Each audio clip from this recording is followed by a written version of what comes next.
Assalamualaikum warahmatullahi wabarakatuh. Perkenalkan, nama saya Nabil Habibi dengan NIM 210421177.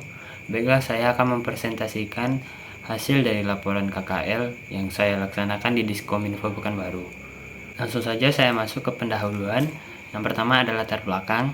Dapat membantu mengembangkan kemampuan analisis interpretasi hubungan dengan fakta di lapangan, serta dapat meningkatkan kualitas prestasi belajar mahasiswa. Yang kedua ada rumusan masalah. Bagaimana implementasi penerapan SPBE dalam administratif service dan public service di Dinas Kominfo Informatika Statistik dan Persediaan Kota Pekanbaru. Dan yang kedua, faktor apa saja yang diperlukan untuk meningkatkan SPBE di Diskominfo Kota Pekanbaru. Yang ketiga yaitu ada tujuan penelitian untuk mengetahui implementasi penerapan SPBE dalam administrative service and public service di Diskominfo Kota Pekanbaru. Selanjutnya yang kedua, untuk mengetahui faktor yang diperlukan dalam meningkatkan SPBE di Diskominfo Kota Pekanbaru. Yang keempat, manfaat penulisan. Memberi informasi kepada mahasiswa ilmu administrasi negara tentang implementasi penerapan SPBE dalam administrasi service and public service di Diskominfo Kota Pekanbaru.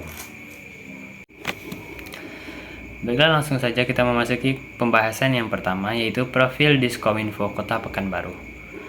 Diskominfo Kota Pekanbaru merupakan salah satu instansi perangkat daerah dari pemerintah Kota Pekanbaru yang memiliki wewenang dan tugas dalam menyelenggarakan setiap urusan pemerintahan di bidang komunikasi dan informatika, bidang statistik, serta bidang persandian. Dalam menyelenggarakan tugas, fungsi, dan wewenangnya, Diskominfo Kota Pekanbaru berkedudukan di bawah dan bertanggung jawab kepada Wali Kota melalui Sekretaris Daerah yang dipimpin oleh Kepala Dinas Komunikasi Informatika atau Kominfo, Statistik, dan Persandian.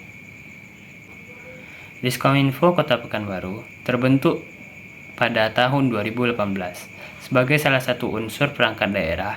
Awalnya dinas ini merupakan pemekaran dari Dinas Perhubungan Kota Pekanbaru yang sebenarnya Dinas Hubungan Komunikasi, Informatika, dan Statistik atau bisa disebut Diskominfo Kota Pekanbaru. Kemudian diubah menjadi Dinas Komunikasi Informatika, Statistik, dan Persandian Kota Pekanbaru yang diresmikan langsung oleh Wali Kota Pekanbaru tahun 2018. Dibentuk berdasarkan arahan Peraturan Daerah Kota Pekanbaru Nomor 9 Tahun 2016 tentang pembentukan dan susunan perangkat daerah Kota Pekanbaru. Pasal 2. Selanjutnya ditindaklanjuti dengan Peraturan Wali Kota Pekanbaru Nomor 13 Tahun 2018 tentang kedudukan, susunan organisasi, tugas dan fungsi, serta tata kerja Dinas Kominfo Kota. Selanjutnya yaitu ada visi dan misi Diskominfo Kota Pekanbaru. Untuk visinya yaitu terwujudnya layanan komunikasi dan informatika yang handal dan saing. Kemudian yaitu ada misinya memperluas jangkauan layanan teknologi informasi ke seluruh masyarakat Provinsi Riau dengan membangun infrastruktur jaringan komunikasi dan informatika hingga ke pedesaan. Kedua, mewujudkan manajemen penyelenggaraan pemerintah yang baik atau good governance, efektif, efisien, profesional, transparan, dan akuntabel melalui komunikasi dan informatika. Yang ketiga, meningkatkan peran serta masyarakat dalam rangka mewujudkan informasi yang beretika dan bertanggung jawab. Materi selanjutnya yaitu ada sumber daya manusia. Sumber daya manusia adalah semua manusia yang terlibat di dalam suatu organisasi dalam mengupayakan terwujudnya tujuan organisasi tersebut.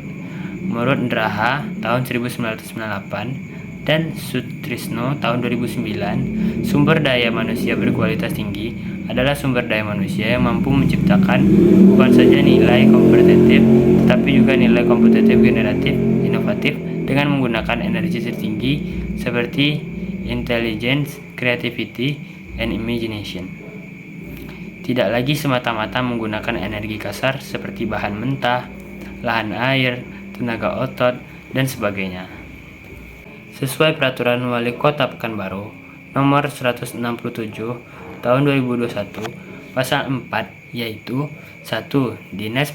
Dinas mempunyai tugas membantu Wali Kota merumuskan dan menetapkan rencana operasional, merumuskan dan menetapkan urusan pemerintahan di bidang komunikasi, informatika, statistik, dan persandian berdasarkan ketentuan peraturan perundang-undangan. Yang kedua, dinas melakukan tugas sesuai pasal, yaitu menyelenggarakan fungsinya. Yang A, perumusan dan penetapan. Selanjutnya, perumusan dan penetapan rencana operasional urusan pemerintahan bidang statistik. Dan yang C, perumusan dan penetapan rencana operasional urusan persandian, aplikasi, dan tata kelola SPBE. Selanjutnya ada sarana dan prasarana Diskominfo Kota Pekanbaru. Berdasarkan rencana strategi dari Diskominfo Kota Pekanbaru di tahun 2017 hingga tahun 2022, sarana dan prasarana berada dalam kategori baik. Namun, masih ada beberapa sarana yang tidak layak lagi untuk dipakai, seperti pesawat telepon, mesin fotokopi, dan facemail. Padahal sarana-sarana tersebut memiliki peran yang penting dalam pemberian pelayanan kepada masyarakat. Berdasarkan kunjungan yang telah dilakukan Diskominfo, tampak prasarana dan fasilitas layanan SPBE sangat lengkap dan canggih. Hal tersebut tentu menjadi salah satu faktor terpenting dalam meningkatkan kenyamanan masyarakat yang berakhir pada peningkatan indeks SPBE Diskominfo Kota Pekanbaru. Dasar hukum penerapan sistem manajemen Diskominfo Kota Pekanbaru. Yang A, Instruktur Presiden Nomor 3 Tahun 2023 tentang Kebijakan dan Strategi Nasional Pengembangan E-Government. B, UU 14 Tahun 2008 Keterbukaan Informasi, Publik Sistem Informasi dan Dokumentasi. Yang C, Nomor 25 Tahun 2009 tentang Pelayanan Publik atau UU Pelayanan Publik. Yang D, UU 43 Tahun 2009 Kearsipan Sistem Informasi Kearsipan. Selanjutnya itu ada tujuan pengembangan sistem informasi manajemen. Yang pertama yaitu mewujudkan tata kelola pemerintahan yang bersih, transparan, dan akuntabel. Adanya SPBE bertujuan untuk meminimalisir tindakan korupsi, meminimalisirkan keterbukaan, menghadirkan kenyamanan, memaksimalkan penghasilan pemerintah, dan juga meminimalisir pembiayaan. Yang B, meningkatkan efisiensi keterpaduan penyelenggaraan SPBE agar dapat meningkatkan keterpaduan dan efisiensi dalam pelaksanaan SPBE di dalam dan antar instansi pemerintah. Selanjutnya yaitu manfaat SIM di Dinas Kominfo Kota Pekanbaru. Pengembangan inovasi layanan sistem pemerintahan berbasis elektronik atau disebut SPBE tidak terlepas dari upaya pelayanan pemerintahan dalam mewujudkan kebutuhan masyarakat terpenuhi dengan baik dan dapat menyesuaikan dengan perkembangan zaman. Apabila Diskominfo Kota Pekanbaru dapat melaksanakan SPBE sesuai dengan indikatornya, maka akan menghasilkan layanan yang inovatif.